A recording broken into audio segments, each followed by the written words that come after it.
Saludos, buenas tardes amigos, bienvenidos a Valores de Acero, un programa que se hace desde el Centro de Espiritualidad Agustino Recoleto, aquí en Querétaro y a través de Visión 10, también en internet.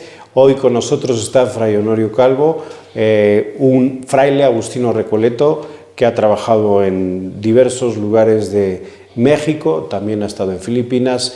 Hoy pues va a compartirnos algo tan importante que es para la Iglesia como es la nueva evangelización. Honorio, buenas tardes, bienvenido. Gracias por invitarme. Una nueva forma de expresión, nuevas formas para llevar a Cristo y pues nuevos métodos, nuevo ardor. Esto decía Juan Pablo II en Santo Domingo el año 92. El día anterior estuvo pues ensalzando la figura de San Ezequiel Moreno, agustino recoleto. Nueva evangelización. ¿Qué es? ¿Qué lleva en cada persona la nueva evangelización? ¿Qué es estar evangelizado? Mira, para mí estar evangelizado es tener un encuentro con Jesucristo. Y ese encuentro con Jesucristo me tiene que llevar a la conversión, a cambiar mi vida, a plantearme que en mi vida, en mi historia, en mi existencia, hay actitudes que chocan con el proyecto de vida de Cristo Jesús. Cuando yo me confronto mi vida con la vida de Cristo Jesús, yo me tengo que preguntar qué tengo que hacer. Y la respuesta es facilísima: conviértanse, cambia tu vida. Date cuenta de que estás desorientado, de que estás mal. Y en el momento que yo cambio mi vida, yo me hago discípulo de Cristo Jesús. Pero ese discipulado de Cristo Jesús, ese seguimiento, yo lo tengo que vivir en comunión, dentro de una familia que le llamamos la Iglesia. Pero no me tengo que quedar solamente para ir aprendiendo mucho de Jesucristo, sino que ese encuentro, esa alegría, ese Dios que ha cambiado mi vida, me tiene que llevar a la misión, a transmitirlo a otras personas para que ellas también conozcan a Dios y cambie su vida como la ha cambiado la mía. Es el 278 de Aparecida. Encuentro con Jesucristo que te lleva a la conversión, que te hace discípulo, de la comunión dentro de una iglesia. Yo no soy una isla. Si yo me hundo, no me puedo hundir solo. Y si yo me salvo, no me puedo salvar solo. Somos comunidad, somos pueblo de Dios, y después me tiene que llevar a una misión. A ese Dios que yo he conocido, lo tengo que transmitir. A ver, entonces, hay un encuentro con Jesús, hay una conversión personal, hay una conversión comunitaria, ¿hay conversión pastoral dentro de la Iglesia? Tendría que haber. Tendría que preguntarme, a ver, ¿cómo yo estoy haciendo la misión? ¿Cómo yo estoy dando a conocer a ese Dios vivo, ese Dios auténtico, ese Dios resucitado? Y lo veíamos el domingo pasado, no, hace 2 domingos, en el pasaje de Maús. La muerte de Cristo Jesús, aquellos hombres los descoloca, los descentra, han fracasado. Soñaban en un Mesías político, guerrero. Ellos iban a ser los secretarios de Hacienda, de Educación y todo lo demás. Habían pensado cómo funciona nuestro mundo. Jesucristo muere y ellos caen en la tristeza, en la desesperanza, y unos se quedan encerrados y otros regresan a su pueblo. Y al regresar a su aldea se van a llevar una sorpresa, que la gente se va a burlar de ellos. Mira, el ideólogo, el soñador. Bueno, pero en el camino se tropiezan con Jesús. Sus vidas cambian. De ser unos hombres cobardes, miedosos, regresan y les dicen a los discípulos que estaban encerrados: hemos visto al Señor, se nos ha aparecido. Ya se están haciendo misioneros. Ya esa experiencia, esa alegría, ese encuentro con el Señor, no se lo guardan para sí mismos, lo transmiten, lo comunican. ¿Hay miedo en la Iglesia a cambiar? Yo pienso que sí hay. Hay bastante miedo porque, o sea, es un interrogante. Haciendo lo que estamos haciendo, yo ya sé lo que va a suceder. Pero si yo cambio, yo no sé lo que va a suceder. Entonces, es el gran interrogante del ser humano. Podríamos poner como titular, dentro de esta entrevista, la seguridad es el veneno de la Iglesia. Yo creo que sí, vamos a lo seguro, a lo que siempre hemos hecho. No queremos romper moldes. O sea, vamos a ver, una persona que vive en Querétaro ya sabe lo que va a hacer, pero si al esposo la maquila, la fábrica, lo traslada a Chiapas, comienzan los interrogantes. ¿Cómo va a ser la gente de Chiapas? ¿Qué me van a hacer? ¿Cómo voy a vivir? ¿Va a haber escuelas? Nos hacemos, no sé, preguntas que muchas veces no tienen sentido. Pues claro que en Chiapas también hay casas, y claro que en Chiapas también hay Coca-Cola. O sea, pero entonces vamos a lo seguro. Vamos a lo seguro a hacer lo mismo. ¿Por qué? Porque si queremos cambiar en nuestra Iglesia, tendríamos que comenzar procesos. Y el proceso es lento, es arduo, es difícil. Hay que preparar a laicos, hay que preparar a catequistas. El sacerdote tendría que dejar de ser todólogo, que lo sabe todo y que lo hace todo. Y decir, bueno, si yo tengo ministros extraordinarios de la Eucaristía, yo les tengo que... Esa es su vocación, esa es su ministerio, esa es la forma en la que está trabajando en la Iglesia y es la forma en que ellos están colaborando dentro de este pueblo de Dios. Has hablado de procesos y itinerarios, tú que pues estás metido en la pastoral y pues has estado reflexionando sobre la pastoral. Honorio, ¿cómo podemos dejar la mentalidad de que el proceso, el itinerario sea una moda y sea un proyecto de vida? ¿Cómo se te ocurre? Porque vivimos en una sociedad donde pedimos resultados ya. Y un proceso es un camino. O sea, no nacemos personas, nos vamos haciendo personas. Y a lo largo de ese camino vamos cometiendo errores, vamos cayendo, vamos fracasando. En un proceso, en la Iglesia, vamos a cometer errores. El Papa nos decía, prefiero una Iglesia que se equivoque, que se manche, que esté herida, a no una Iglesia encerrada en una habitación donde yo estoy esperando a que la gente venga a mí. Yo tengo que comenzar un proceso y tengo que preparar a unos laicos donde yo les tengo que permitir de que caminen, de que dejen ya de ir de la manita del sacerdote. Y padrecito, ¿y ahora? No, oye, equivócate tú.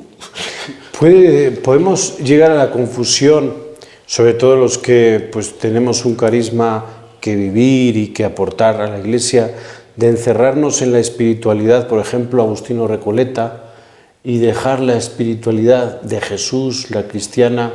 ¿Es la espiritualidad de Agustino Recoleta la que nos tiene que evangelizar y llevar a Jesucristo, o Jesucristo nos tiene que llevar a lo Agustino Recoleto? Bueno, esto es algo personal, a lo mejor cuando lo vean algunos Agustinos Recoletos me van a decir, yo mantengo de que solamente hay una espiritualidad, es la espiritualidad cristiana, es la espiritualidad del Evangelio. Y esa espiritualidad en la Iglesia ha habido hombres y mujeres que lo han vivido de diferente forma el camino. San Agustín dijo, bueno, no te salgas fuera, regresa dentro de ti mismo. San Ignacio de Loyola la vivió de otra forma.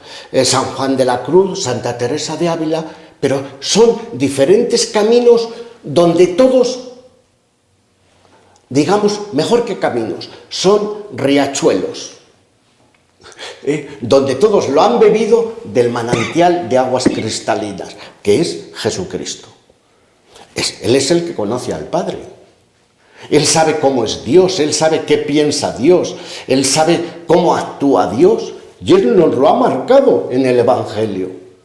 El domingo nos decía, oigan, miren, yo soy el camino, no hay otro camino. O sea, cuidadito. O sea, el encuentro, es con Jesús. Es con Jesús. Y después ese encuentro con Jesús, yo lo viviré dentro de la espiritualidad agustinor, de Agustín. El jesuita lo vivirá. Y las gentes y los laicos que están cerca de nosotros, yo natural que no les voy a explicar en mi parroquia la espiritualidad ignaciana, porque ni me la sé. ¿Por qué? Porque yo he sido educado en la espiritualidad agustino-recoleta, pero esa espiritualidad no tiene que ser un obstáculo para que yo no. Primero, ten el encuentro con Jesucristo, y ese encuentro con Jesucristo que te lleve a vivirlo más intensamente al estilo de Agustín de Hipona. Muy bien, pues seguimos aquí platicando con Fray Honorio Calvo, Agustino Recoleto. Cualquier sugerencia, agradecemos a todos los que nos van escribiendo a valoresdeacero@ceartn.com. Está preparado Eloy Saavedra con las 5 de Eloy, no se lo pierdan, está muy interesante. Ahora regresamos.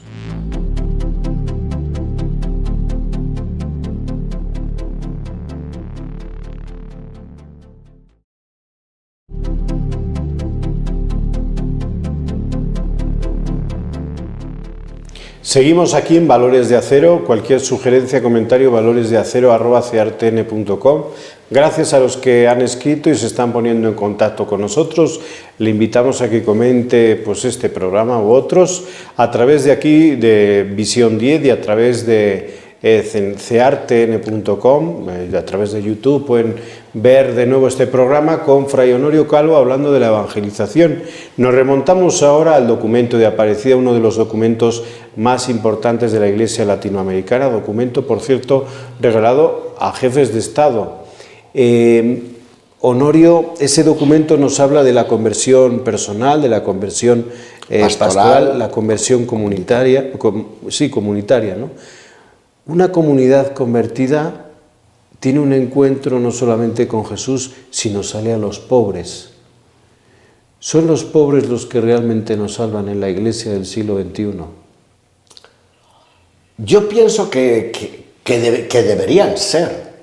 Deberían ser porque el pobre es el que ha perdido ya toda esperanza. Los políticos les han prometido un montón de cosas y no han cumplido. Entonces, la única que les queda de confiar es en la Iglesia. Y si nosotros, como Iglesia, les fallamos, pues ya no les queda donde agarrarse de nada. ¿Por qué cuando hablamos de una Iglesia que está con los pobres se piensa en el marxismo, en un tipo de teología de la liberación, en una focalización de una parte de la Iglesia? ¿Por qué se piensa así? A mí, cuando alguna persona me ha preguntado eso, le he dicho que leyera el capítulo 24 de Mateo, del 31 al 46. Somos tan malos estudiantes que a ver si pasamos, así como aunque sea de panzazo, nos ha dejado las preguntas del examen final. Tuve hambre, tuve sed, estaba solo, estaba triste, había roto mi matrimonio. ¿Qué hiciste por mí? Y desde la primera página del Génesis, de las primeras páginas del Génesis, Dios le pregunta a Caín, ¿dónde está tu hermano? En Éxodo 3, el diálogo de Yahvé con Moisés le dirá, he visto, he oído, bajo. He visto el dolor de mi pueblo. He oído sus lamentos, bajo a socorrerlo, a liberarlo. Y después Jesucristo, toda la actividad de Cristo Jesús se acerca al pobre. Pero no solamente, muchas veces pensamos en el pobre sociológico, no. Es que también, pero es que hay otros pobres. Es que hay otros pobres que aunque tengan mucho dinero, a lo mejor son pobres. les falta cariño, les falta, no sé, el pobre es el necesitado y el pobre es toda aquella persona que espera algo de mí.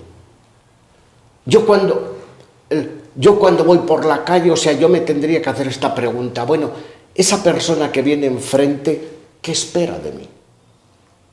Y espera de mí que no sé, que lo trate, que no le dé un codazo y lo tire y lo baje de la banqueta para que yo pase. O sea, ¿qué espera la otra persona de mí? Ese es mi prójimo. Dios siempre nos estará preguntando. Y el gran problema del pueblo judío fue con los profetas cuando los profetas les preguntaban, ¿dónde están las viudas? ¿Dónde están los huérfanos? ¿Dónde están los pobres? ¿Dónde están los de sin techo? Porque ellos fueron emigrantes, fueron necesitados y Dios estuvo con ellos. Pero ellos llegaron a ser una nación próspera, una nación potente y se olvidaron de los pobres. Y puede ser que nosotros también como Iglesia nos olvidemos de los pobres. La Iglesia, el Papa Francisco, desde Benedicto XVI y Juan Pablo II, bueno, la Iglesia en general nos invita a evangelizar, nos invita a estar con los pobres. Y pues hay también una Iglesia limitada, ¿no? Una Iglesia que a lo mejor no responde como debe de. Hay una sociedad indignada dentro de la Iglesia por cómo está funcionando la comunidad dentro. ¿Hay indignados en la Iglesia católica? Yo pienso que sí hay indignados porque están esperando algo mucho más de nosotros. Están esperando una palabra, no sé, de cercanía, una palabra de respeto, una palabra de... Y preguntarnos, bueno, yo me pregunto, ¿y el indígena tarahumara qué espera de mí? ¿Y el drogadicto qué espera de mí? Lo que menos espera es que yo lo trate como persona. Punto. Una persona que tiene una dignidad, una persona que es hija de Dios y que es hermano mío y que yo me tengo que preocupar por él.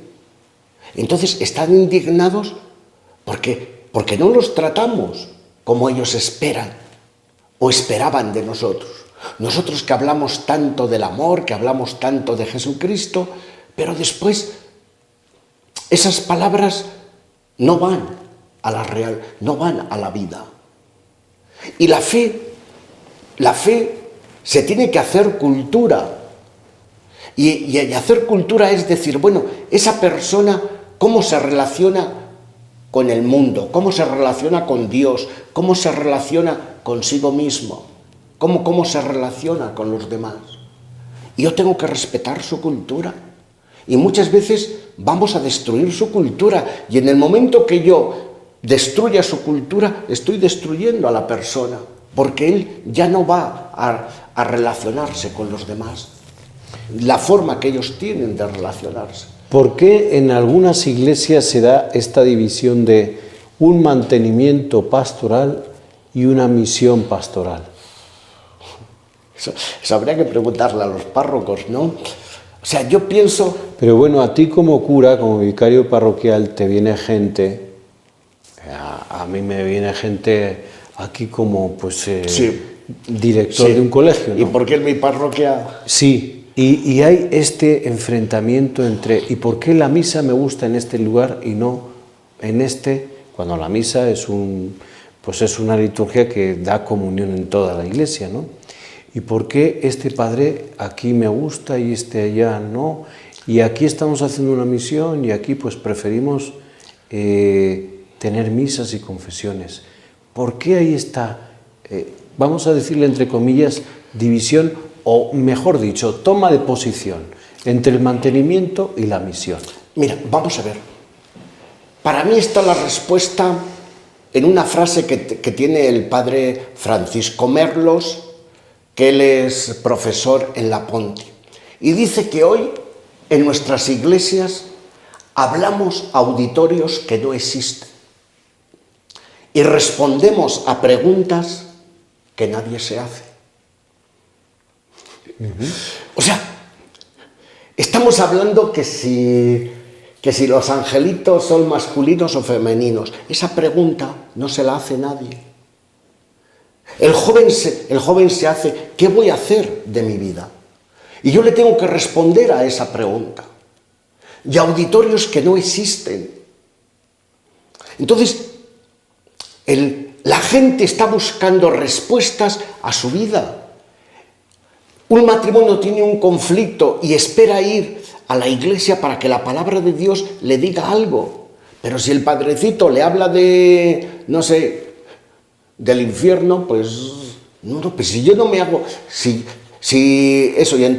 yo no me hago una pregunta del infierno, yo quiero, que la palabra de Dios me ilumine en este momento de mi vida, porque yo tengo un problema con mi pareja, no he encontrado mi vocación, y esperan encontrar eso, y entonces, pues no lo encuentran. Hablamos a auditorios que no existen.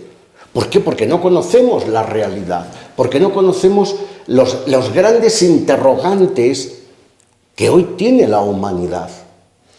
La alegría del Evangelio nos habla un poco de cómo tiene que ser la homilía. Hace poco el Papa Francisco también les decía a los seminaristas en una audiencia que tuvo con ellos en Roma que pues las homilías deben de ser un poquito breves, ¿no? Él incluso habla de una idea, una emoción, un sentimiento. ¿Tú cómo ves que hoy nuestro auditorio esté conectado con la realidad, o nosotros estamos conectados con el auditorio que tenemos? Has comentado antes muy bien la palabra de Dios.